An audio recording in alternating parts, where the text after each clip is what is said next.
everybody, whether you're on the East Coast, West Coast, or around the world. This is Coast to Coast. What's happening, guys? How you doing today? How was the parade? Good. Yeah. So the parade and obviously trophy presentation, all that stuff was a ton of fun. You've probably seen some of the stage speeches come out. Specifically, Ernest Jones. His was hilarious. I will have that for tomorrow. I just didn't have time to break up all the film, but yeah, it was it was pretty cool. And then there was estimated over 1 million people downtown. So yeah, very fun, and we had beautiful weather for it, so that was amazing. Right. Estimated over 1 million people. Yeah. How'd they estimate? The same way they estimate any of this. They got somebody that takes a picture and goes, yeah, that looks like 1 million people. Right. So really that's what that came down to. So that's not necessarily true. There's only like 470,000 people that live in Seattle, right? 3.8.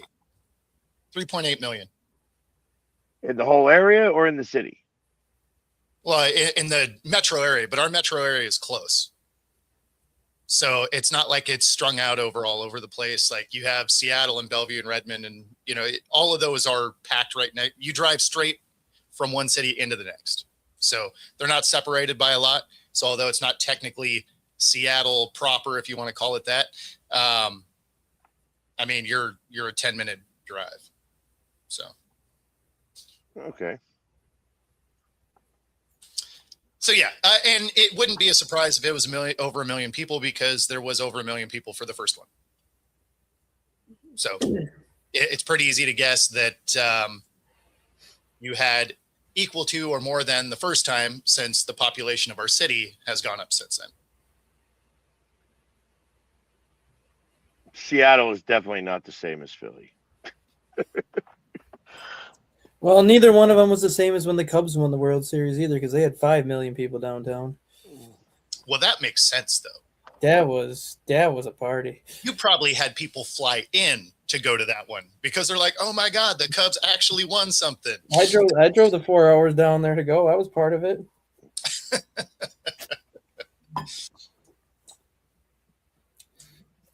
That was the only time I've ever seen the city of Chicago shut down. Like the only road you could drive on was Lakeshore Drive. Everything else, Michigan Avenue, all the side streets were all shut down. Oh, I got you. Just proximity comparison. And yeah, the parade was pretty awesome.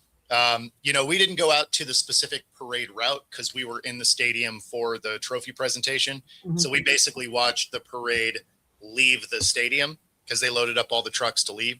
And so didn't really feel the need to then run out, battle 1 million people, and then, see the same one we just watched leave the stadium. Did you go to the first one too when Seattle had it? I did not. Okay. Yeah. I was going to ask you which one was better, but never mind. Yeah, no, I wasn't down there for that one. I just couldn't get out of work to do it. So, yeah. In retrospect, it would have been cool to go down there. I just, I had just opened my Seattle. I had just opened my auto repair shop. Seattle has 801,000. That's just like this. That's just the city of Seattle. Like, yeah, that's just the city of Seattle. Like the suburbs and the metro areas, like the 3.8 million. Yeah, and that number varies. Some of them say 3.5, some say 3.8. I've seen it as high as 4.1, but generally it's kind of in that high 3 million range. So, but in any event, it was gotcha. a pretty great parade. An insane amount of people down there, whether you want to call it 1 million people or not. I mean, you had well, that all being said, and everybody was safe, no arrests. Yeah, no. It went off without a hitch. You had You had 40,000 plus in the stadium itself. So yeah. As if Seattle traffic isn't bad enough, like you always say. How bad was it yesterday? All right, good. I saw one of your reports. Yeah, so the traffic surprisingly was not terrible. Really? Now, some of that is probably because, right after my earliest morning show, I jumped in the car, and that was hours before the thing started, right? Okay. So I hit the road about 7, and the trophy presentation didn't start till 10. The parade didn't start till 11. So I got to Rob's house, and then we just Ubered from Rob's house down to the stadium. So we didn't have to try and find parking or anything like that, right? Like we got dropped off at the ferry terminal and just walked it from there because it's a beautiful day.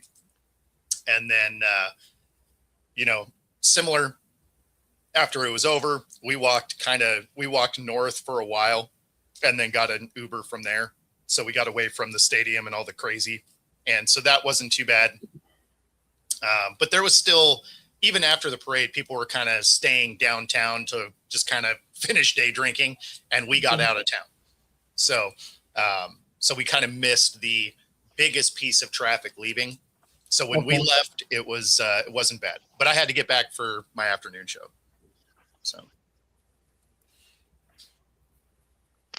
So, and did I hear properly that Seattle's schools were not allowed off? I heard that all schools in Seattle. I didn't hear that. But, I know that you don't have any kids, but yeah. So exactly, I didn't have a dog in that fight, but that does sound like something Seattle would do, and then people's parents would just pull them out anyway, because who cares?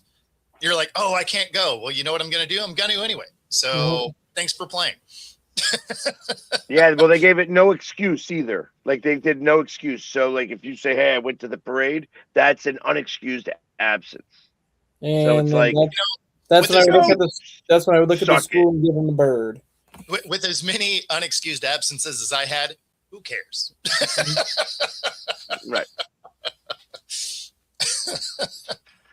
They called that skipping. Yes, we did. Yeah, I mean, the only other thing that I saw. Oh, good. Good. The only other thing that I saw that was very hysterical to me was that there was one woman who was in the bike lane riding her bike, and she was like yelling at people that they were in the bike lane. Oh. As she was on her way to work because of the parade. She's like, yay, sports, but I still got to get to work and blah, blah, blah. They're like, all the other roads are clear. You're choosing to be a Karen. Yes. It was funny. I think NFL Memes and Barstool Sports shared that video. Because the guy's like, look, you're going to make me famous on I'll have to go look, because that sounds hilarious.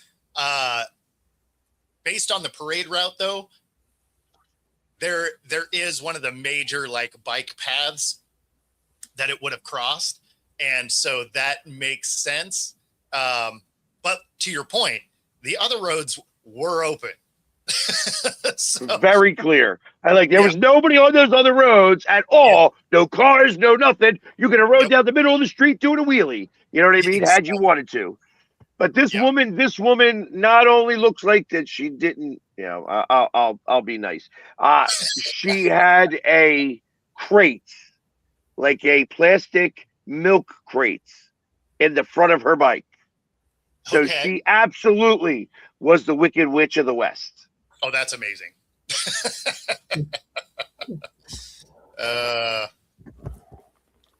That is actually really funny. I was going to send it to you, and I didn't. I just laughed for a little bit. I watched it like 4 times because the guy's like, yeah, just keep going. Keep talking because you're just making yourself look ridiculous. Oh, no question. And Donna, it wasn't me going away from day drinking on purpose necessarily. I just had other things I still had to do. if I would have had the rest of the day off, I absolutely would have joined in on the day drinking, because who doesn't want a day drink on a Wednesday? Right. What's happening, Jeremy? So anyway, one thing, since we're just trying to make people mad today, there were so many people that were mad about the Bad Bunny action. I'm gonna boycott and all of this ridiculousness. It goes down as the most watched halftime in Super Bowl history. So I got the top 10 Super Bowls based on viewership. So Bad Bunny, number one, 135.4 million views. Kendrick Lamar last year coming in just behind it, 133.5. And then Michael Jackson, 93, 133.4. And then it starts to dip a bit. 24, Usher at 123, Rihanna at 121. 2015, Katy Perry, 118. 2017 is 117. That was Lady Gaga. And then it goes Coldplay, Bruno Mars, and Black Eyed Peas to round out the top 10. So a little bit of a surprise that some of the other big names that have been in there weren't closer to the top of this list. But you think back to Michael Jackson in 93, 133 million back then. That is a huge number. Right. Like some of these are, new enough that the viewership growing just in nature makes sense, right? Because there's some of that anyway, especially as they push this to be the international sport that it is. Michael Jackson didn't benefit from any of that. So even though the number doesn't say it, I would still say that's probably the most watched, even though the number doesn't quite support it. Right. Yeah.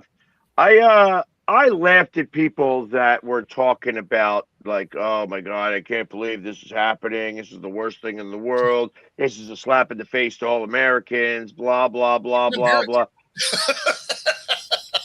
I mean, I will admit that I did watch the other halftime show just because I don't like Bad Bunny's music. So I just turned into the other halftime show because I like Kid Rock. I will tell you that I watched a little bit of it because we were at a bar and they didn't change the channels. Sure. So, and nobody cared. Like, I didn't care. In fact, I told this one girl who was like bapping her mouth, I'm like, just shut up. Yeah. Nobody cares about what you think. If you want to watch the other one, watch it on your phone. It's great. Do whatever. Nobody cares about a halftime show. This is a football game. That's it. End of story. You want to go crying about this? All those, listen, and I'm not political in any way, but all the Republicans that are all bitching and crying about a halftime show, listen, worry more about the country itself than what's being played at a halftime show. All the Democrats who were lauding it and whatever, listen, you know what they got going on in Virginia? Where all the Democrats, they took over that state and they voted in 50 new taxes and gave themselves a 150% raise. You know what? There are bigger problems in the world than who is playing the halftime show. Yeah, especially when you figure they're on stage for the maximum of 15 minutes. Like, I feel like anybody can deal with whatever for 15 minutes. I mean, there's songs I don't like that come on the radio that I don't even take the effort to do this to change the channel. Right? You're just like, I don't like this song, but, it's 3.5 minutes, so who cares?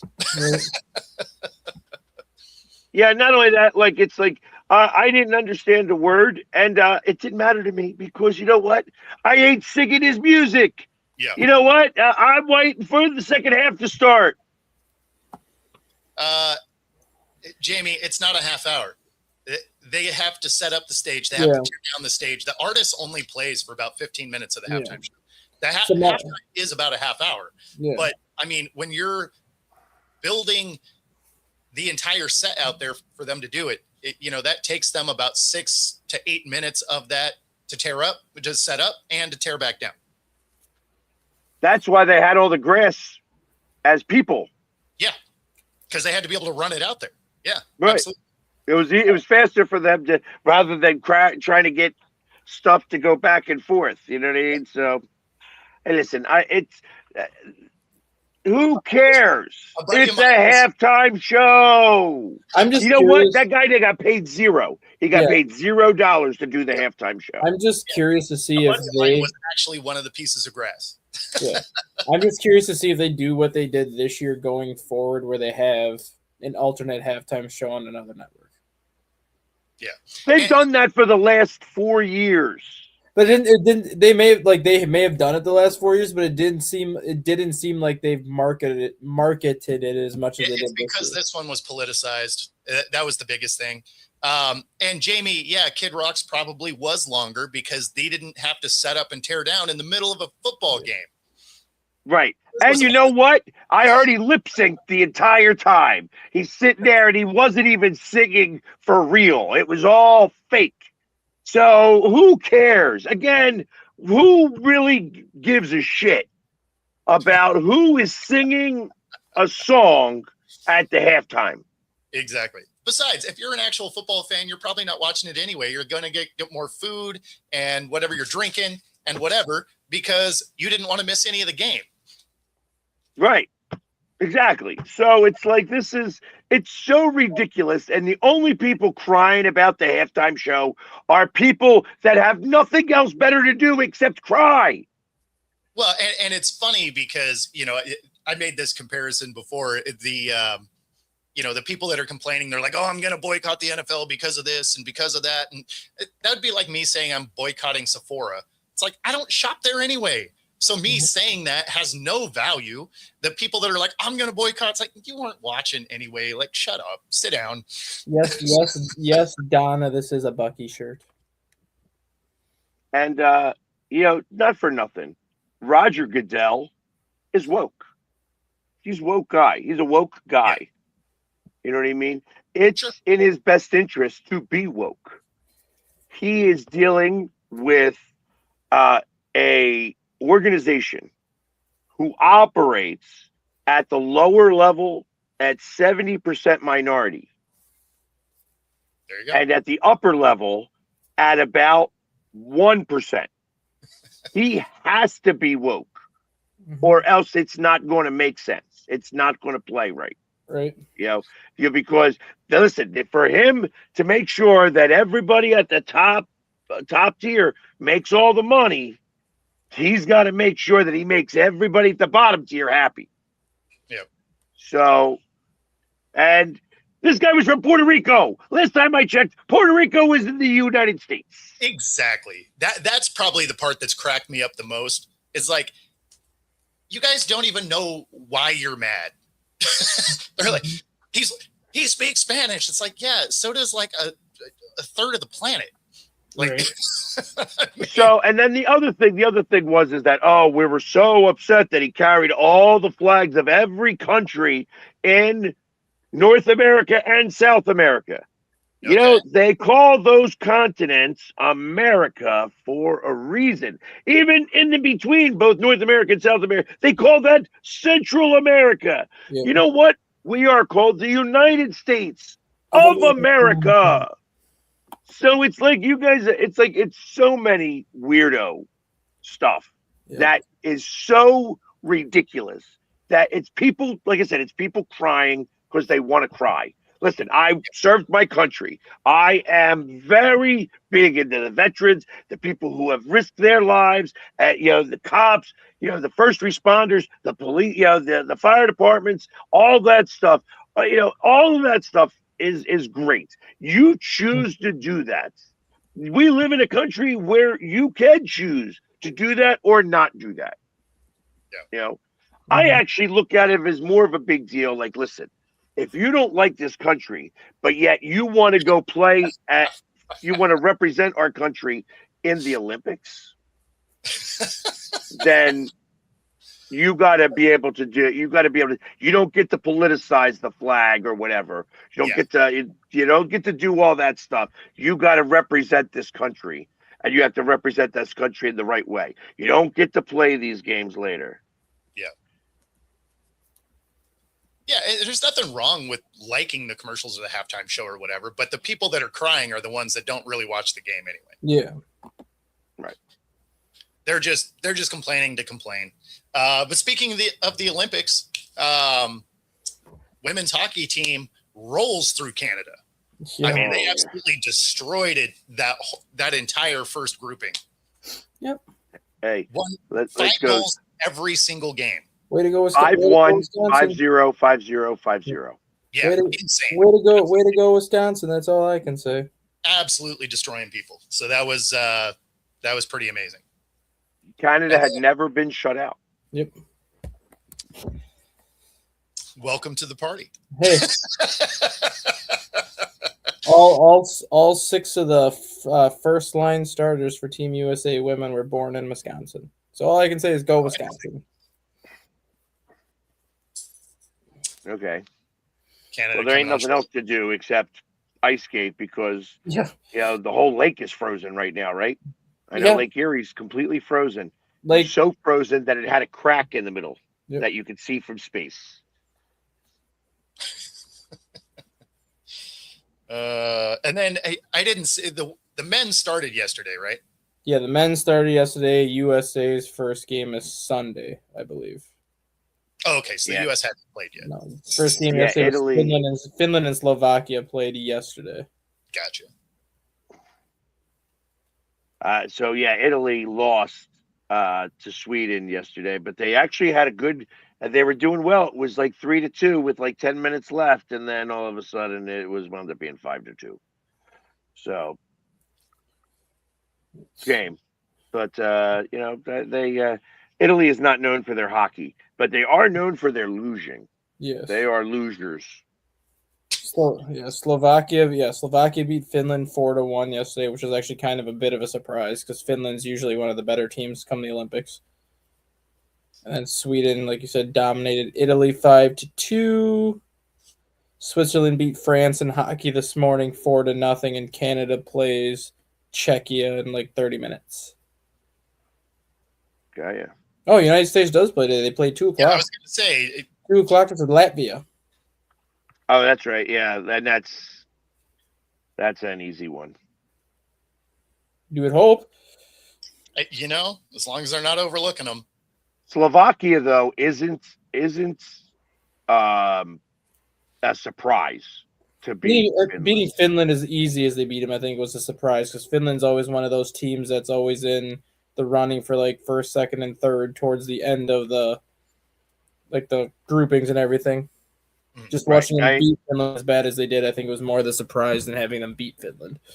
Yeah, but Czechoslovakia itself is like that whole country, Czech Republic and Slovakia now and stuff like that.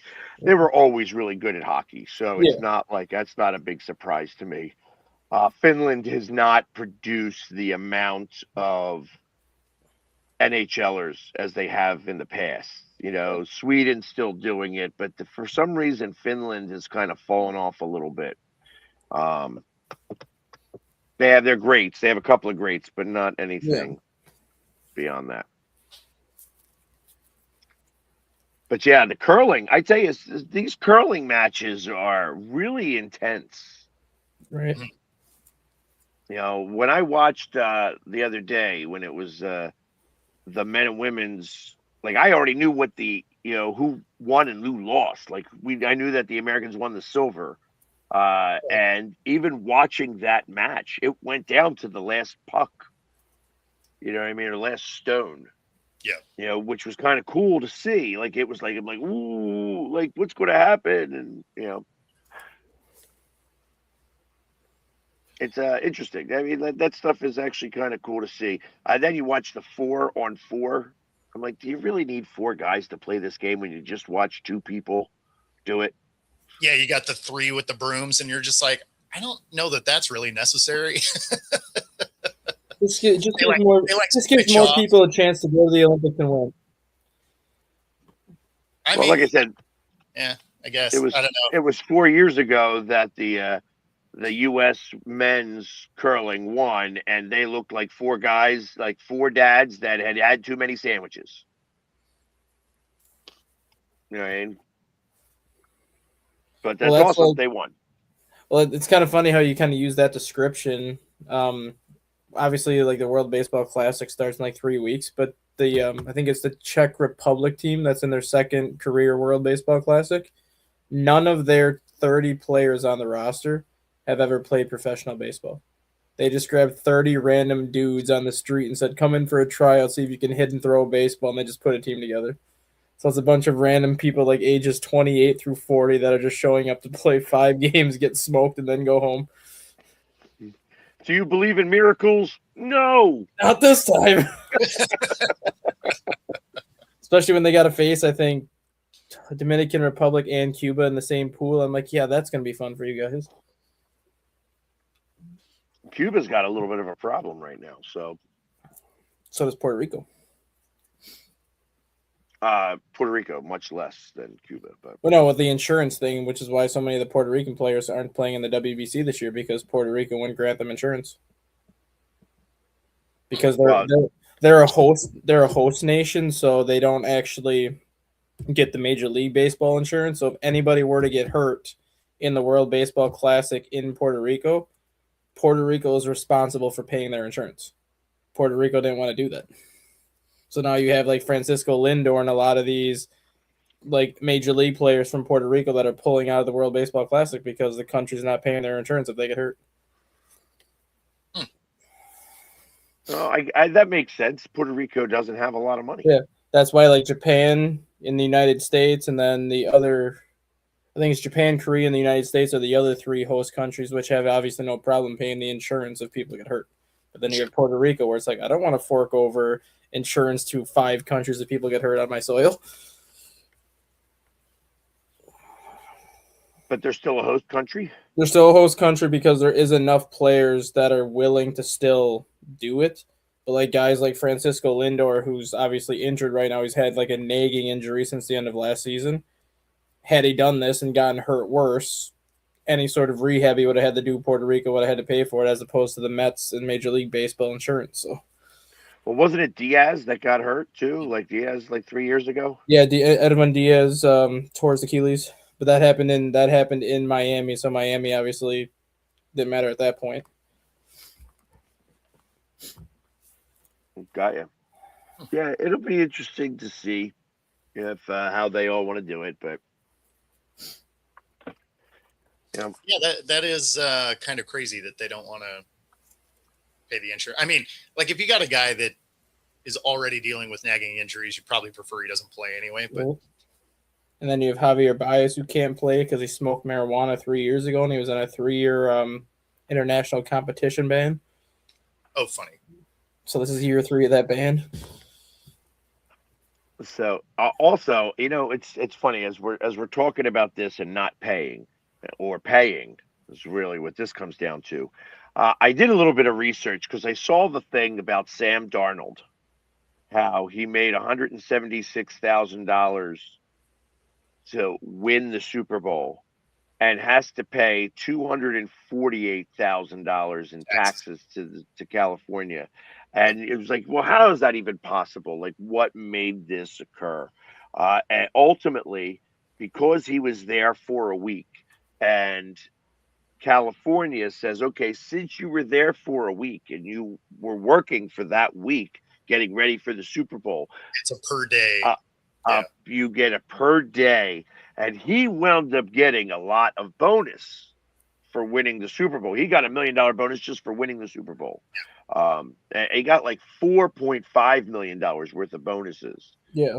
So him paying $278,000 in tax is not a big deal, or 270 whatever it was, but it is kind of funny that he made 176 and is paying like 248. I think is the number. Right. It is wild to go play the Super Bowl and lose $70,000. Like that is not what goes through your mind when you're thinking, oh yeah, they're going to go and he's going to do fine. Now, some of that had to do with the fact that those taxes also are part of his regular season also, right? Because he was down there obviously playing LA and San Francisco. So those same rules, still California, right? And so the couple of days that he was there before those games also play into that. So it wasn't. That number, the 248,000 was only for the week. Oh, see, they said that there's more and above that he has to pay. I got you. Yeah, because the first version of it I heard, it included that. So, but okay, so either way, right? That just means he has more California taxes to pay. Yeah. Well, this is the reason why. This is the whole reason why anybody who becomes a Dodger is getting all this money deferred. Yep. And they're deferring it to a corporation that's not in California. Yeah. It's exactly. So it's like ultimately it's like, oh, okay, so they won't have to pay that tax. Truth of the matter is that I hope that the Dodgers get crushed on that tax. Yeah. Mm-hmm. Yeah, anybody that's not a Dodgers fan looks at what they've done and you're like, I hope this fails miserably. But then they already got a ring out of it. So, I mean, obviously. Two rings out of it, technically. Yeah. So they got the first ring with Shohei after they deferred his massive deal. Yeah. And then they added all those other pieces last year and got the second ring. Like I said, I have a feeling this year you're going to see baseball start to self-police. Or you're going to see Manfred kill it because of the announcement he made yesterday about saying that he wants to create an in-season tournament, and it looks like it is going to frickin' happen. Oh, is it really going to happen? Yep, the owners are for it and everything. I'm like, what the hell are we doing? I hate all these gimmicky things these leagues are trying to do. Like, just make the guys play. So, like, you have the World Baseball Classic every 3 years, which is still going to happen every 3 years. But then the 2 years that the World Baseball Classic doesn't take place is when the in-season tournament is going to happen. And basically what it is, it's going to be kind of set up like the NBA where instead of having like your 4 pool play games or whatever, every team's going to have 7 what they call pool play games, just random games that they pick throughout the year. It can be 7 random games, or it can be basically a 3-game series and a 4-game series that'll count for your 7 pool play games. Then the top 8 teams would advance to whatever round and go down to the top 2. And then the winning team is going to get extra draft picks, extra international spending money, and some extra incentives. The winning teams. Like the team, like, so you have you'll have all 30 teams have like their 7 pool play games. Yeah. And then the 8 teams with the best record through those 7 games would advance to the quarterfinal round, whenever that is. And they said it's probably going to be around the All-Star break. So instead of a 4-day All-Star break, you might have like a 10-day All-Star break just to get these games in. So then you would go from the quarterfinals to the semifinals, and then you'd have the championship game between the 2 teams. So then the winner of that quarterfinals and stuff, that's just a 1 game. Yeah, but it'll be just 1 game. And then whoever wins that moves on. The semifinals, which will be 1 game, and then the championship round will be a best of 3. And then the winner of the winner of that gets more draft picks. So the winner of that will get extra draft picks. So instead of getting like your standard 1 pick per round and then maybe like a compensation pick, they'd be getting extra first-round picks, extra compensation picks. They'd be getting extra money for international spending. They'd be getting extra incentives. So your best team is going to get stuff to get better. Yep. That's kind of what it is that I'm saying too. Yeah, so we're just trying not to have competitive. Yep. That's why I said Manfred is a moron and just needs to leave before 2029. Man. Well, that's cool. Good on him. You know, it's the old intro. Baseball is doing everything they can to try and ruin it. I mean, the only good thing that he might do before he leaves is get Major League Baseball to expand to 32 teams. But even at that point, all the damage he's doing prior to getting to expanding to baseball, it's not going to make a difference. I mean, it's hard to believe that baseball should be expanding when they keep losing viewership. This year was their highest viewership they've had though since 2021. Like this year's viewership. I understand. I'm just saying compared to other sports, it's sliding. And so I mean, yeah, it's rebounding from COVID, but so is everything. Yeah. And you're looking at a probable strike. Mhm. They've already slid down to the 4th most watched. Mhm. And I mean, I don't see how any of this is going to help them. Adding a couple more teams doesn't fix that problem either. Nope, because like I said, he wants to try to get back into Montreal, obviously, because that market, and then you got Nashville, Charlotte, and Portland are the other 3 markets he's looking at putting a team in. No, like I'm not mad at the cities getting a team. No. That's not what I'm saying. Yeah. I'm just saying you have a sport that isn't supporting what you have. I think it'll change if they go into a lockout, that's going to affect it even more than what it already has. But if they can agree to something before a lockout happens, and it's kind of like the best of both worlds, maybe there's not what you would call necessarily a salary cap, but maybe there's stricter penalties for teams that go over like a certain point, like the luxury tax right now, you get penalized, but you have the first tier, the second tier, and the third tier. But once you pass that third tier, it doesn't matter how many millions of dollars you go past that third tier, you're still getting taxed like the same amount of percentage past that third tier.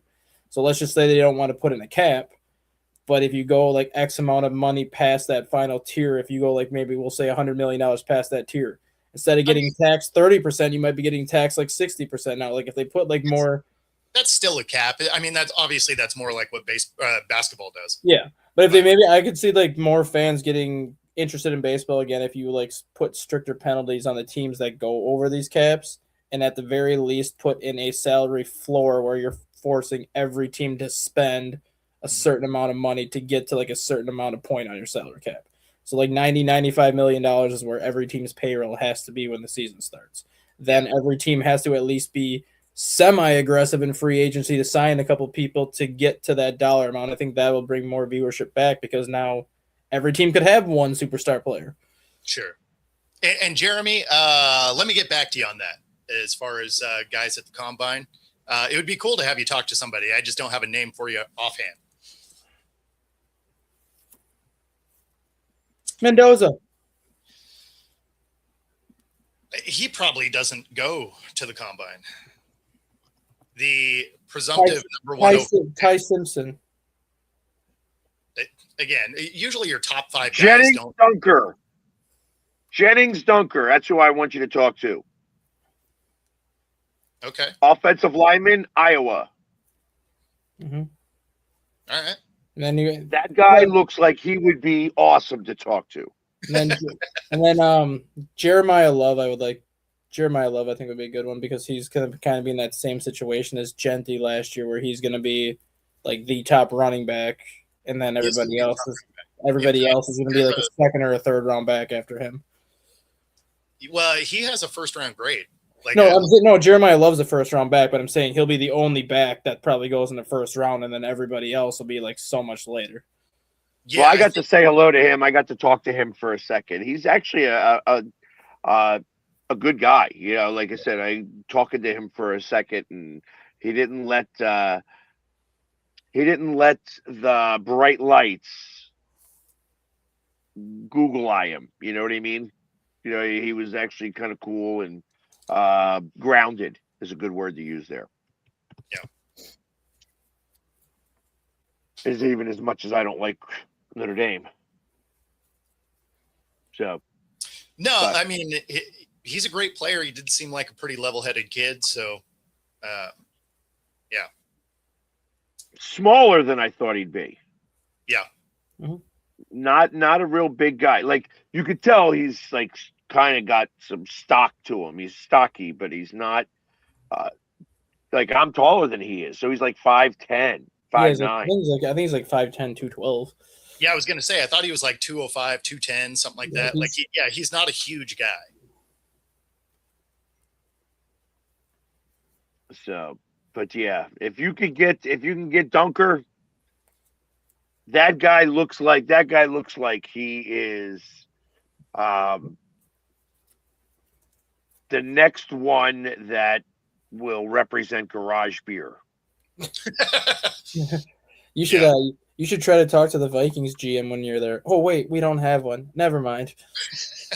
I mean, you will by then. No, we won't. We're not hiring your GM until after the draft is over.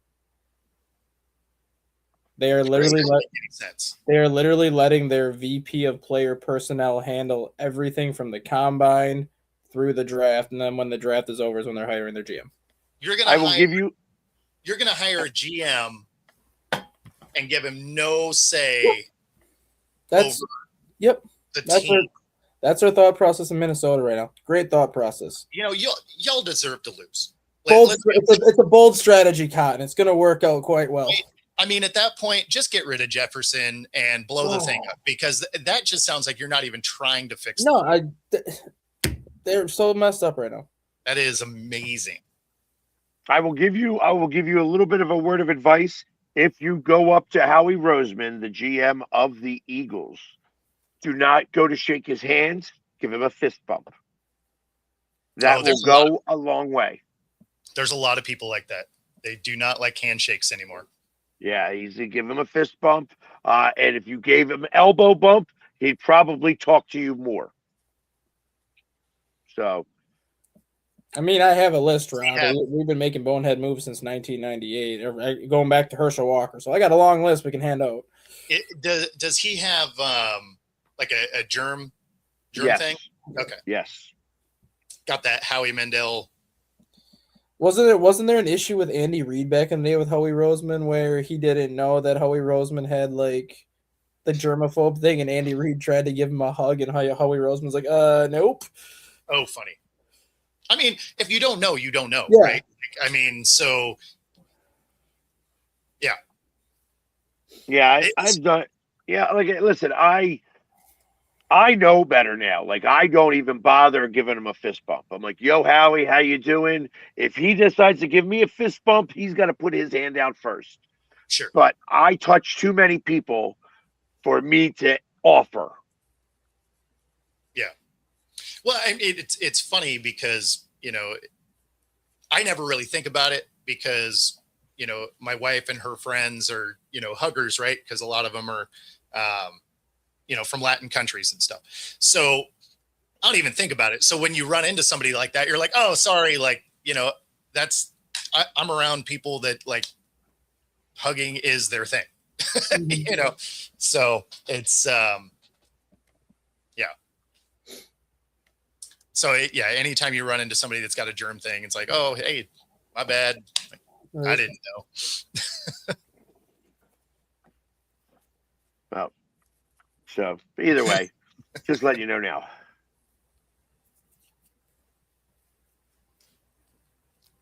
Yeah. Did he say, hey, thank you, Minnesota, for screwing it up? Yeah. Even Darnold was like, hey, thank you, Minnesota, for screwing it up. Well, no, if you caught his post-game celebration in the Super Bowl, he pretty much told Minnesota to F you without saying it, basically, when he gave Mike McDonald a hug. Thank you for believing in me when all these other teams did it. And I'm like, son of a bitch, you ass clown. Like, hey, they wanted me here. It's like, it's not like we didn't believe in you. It's that we had a moron GM. It's just like, God, that pours more salt in the wounds right there. No, I mean, you didn't believe in him. As simple as that. You're like, hey, we believe that you should play somewhere else. Yeah. That's why as soon as they showed the post-game celebration and I heard that, I'm like, golly. Yep. Yeah, and he had something very similar to say at the trophy presentation yesterday. So I have no ill will against Sam Darnold. Like, I'm happy as hell for him. I was mad when we let him go because even if like he wouldn't have had the same type, I mean, like statistically speaking, he did have a down year this year compared to what he did in Minnesota. Like touchdowns were lower, interceptions were higher, completion percentage was lower, the yards were lower. Like he did not have as good of a season statistically. He had a better team around him. But at the same time, like my thought was, regardless if we have JJ McCarthy, how can you justify letting someone that won you 14 games walk out of the building without some sort of a contract offer? Like if you give him an offer and he says no, that's different.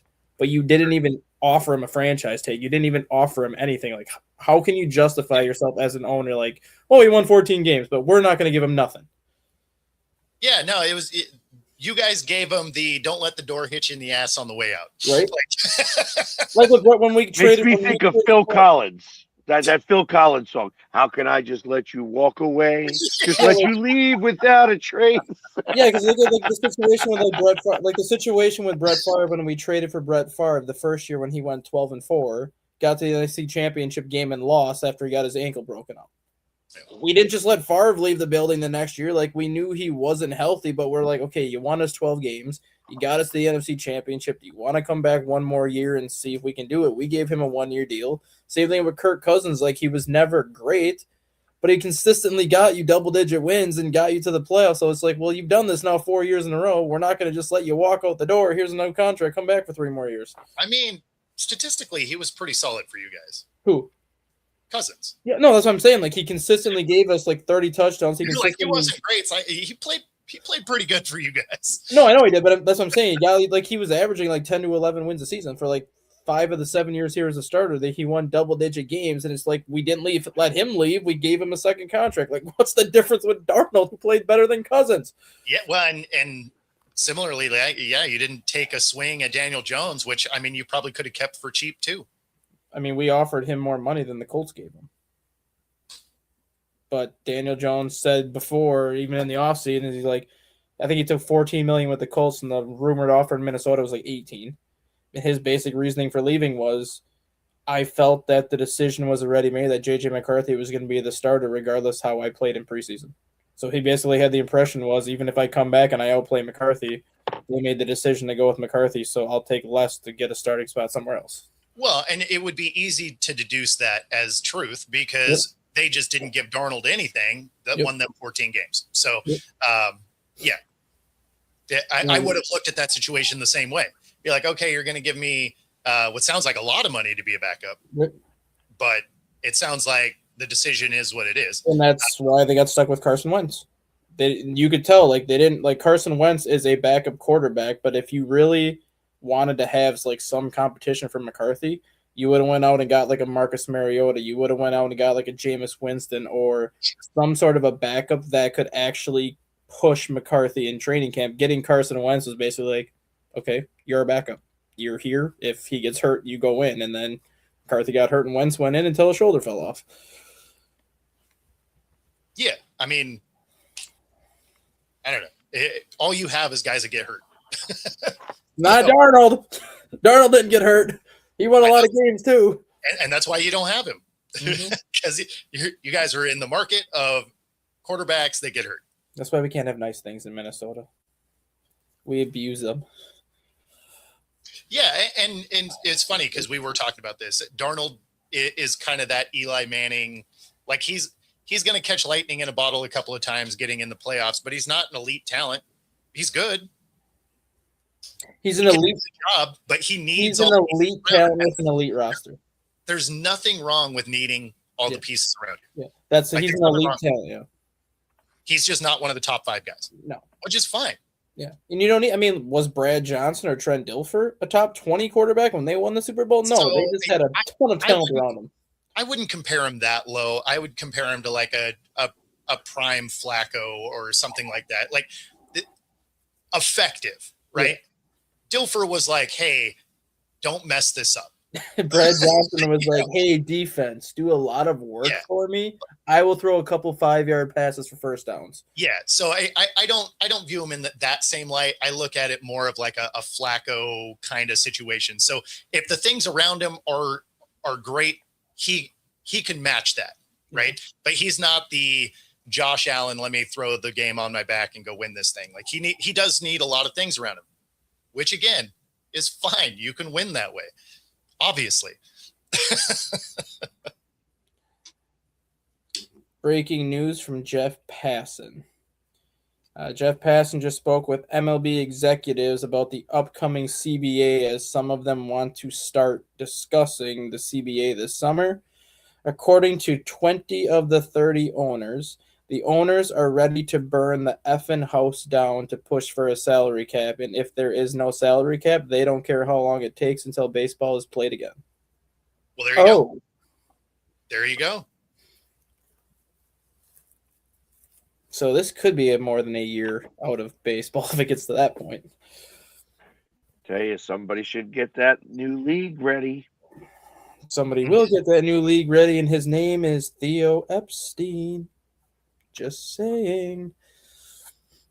I don't know. Theo The Epstein's last been name, with Theo the last name Epstein, I think he needs to get somebody else. well. Theo Epstein's been Rob Manfred's right-hand man in the commissioner's office for the last several years, because the plan was to put him in Rob Manfred's place when Rob Manfred left. But if it gets to where we're not going to have baseball for a couple of years, he might just leave on his own and start his own league, be the commissioner of that. Oh. Yes. The comment right there with Derek Carr, that actually got leaked yesterday, that Minnesota actually does have interest in bringing Derek Carr in. Yeah, why wouldn't you? If he can pass a physical.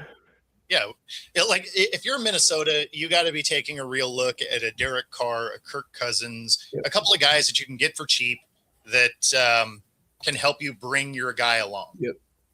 So Derek Carr and Kirk Cousins are the two veterans that they're looking at, and then Malik Willis was also name dropped just because he's younger and he kind of brings a different element to Minnesota's offense that they haven't had because of his running ability. Yeah, see, I don't think they're going to do – I don't think they'd go that route. They're going to want a guy that, can be a good veteran mentor that isn't necessarily really competing, right? Like they want Nine to be the guy. Not according to KOC. I don't think KOC does. He just knows he's stuck with him right now. That's why if I'm going to make a move like that, I would probably be more willing to go Derek Carr, because if he can prove that he's healthy from that shoulder injury, he's 34 and you can get a couple of years out of him versus Kirk Cousins is 38 and you might only get one. Yeah. I don't know that I'd be going to any quarterback that's over 30. Just my opinion. But normally I wouldn't, but the way Minnesota's offense is designed, you want a veteran that can run that type of a system. That's the thing, right? Like the rest of that roster is ready to go. Yeah. So if you are looking at somebody that is a below average guy, that doesn't help you out. You might as well just stick with McCarthy. Yeah. Because this team outside of the quarterback position can be highly competitive. Mm-hmm. And if you're waiting for McCarthy to become that guy, a lot of these guys might not still be on your roster by the time. That's my biggest fear is, like you said, this is a roster, not necessarily I'm not going to say they're a Super Bowl roster, but they're a roster that's built to win like the division now and built to get to the playoffs. If with competent quarterback play, they are a playoff team. Yeah, but if you think that you can sit here and wait another 2 years with McCarthy to see if you're your guy, all these guys under contract are no longer going to be under contract by the time that year comes. So then what are you doing? Resetting everything in 2 years if it don't work? Exactly. I don't know. Yeah. I think J.J. McCarthy is going to make for a great offensive coordinator someday. Well, there you go. Or that quarterback today, though. Yeah, that means exactly how it's said too. It's like that he's not a good quarterback. Yeah. He's going to make a great offensive coordinator. Yep. Because he puts in all the work that an offensive coordinator does. Mm-hmm. He just doesn't have all the tools. It reminds me a lot of Peterson, Doug Peterson. Mm-hmm. He was really good at the X's and O's, but he couldn't really execute the plays. And it's not that the execution part of it too, it's just that he has so many bad mechanics that he developed in college that he was able to get away with because of Michigan's like running game and how that offense was built. The mechanics have now turned into a bad habit that he can't break. Like his footwork is never where it's supposed to be, which is why you see so many throws like sailed all the time. He always gets late reads on like all these first, second, third options. Like he's looking at the right option, but he's reading it about a second to 2 seconds too late. And by that time you can't make that throw and he still makes it. Yep. That's exactly correct. Guys who don't play or can't play, coach. Exactly. You see it in baseball too, like for like catchers, for example. Like how many catchers were considered backup catchers in baseball, but they make great baseball managers? Like those are the players that turn out to be good managers, because as a backup catcher, you're just kind of hanging out on the bench. You're just kind of doing a lot of the behind the scenes stuff, and all of a sudden it's like, I've been on the bench the last 12 years, barely playing. Why not try to coach? And they end up being good coaches. Yeah, and Jeremy, that's exactly right. Everybody on this panel talked about the fact that he was never really asked to do much in Michigan, and that draft pick seemed like a reach. I mean, it was a defense and run first offense, and he had to throw a few balls. But the NFL is different.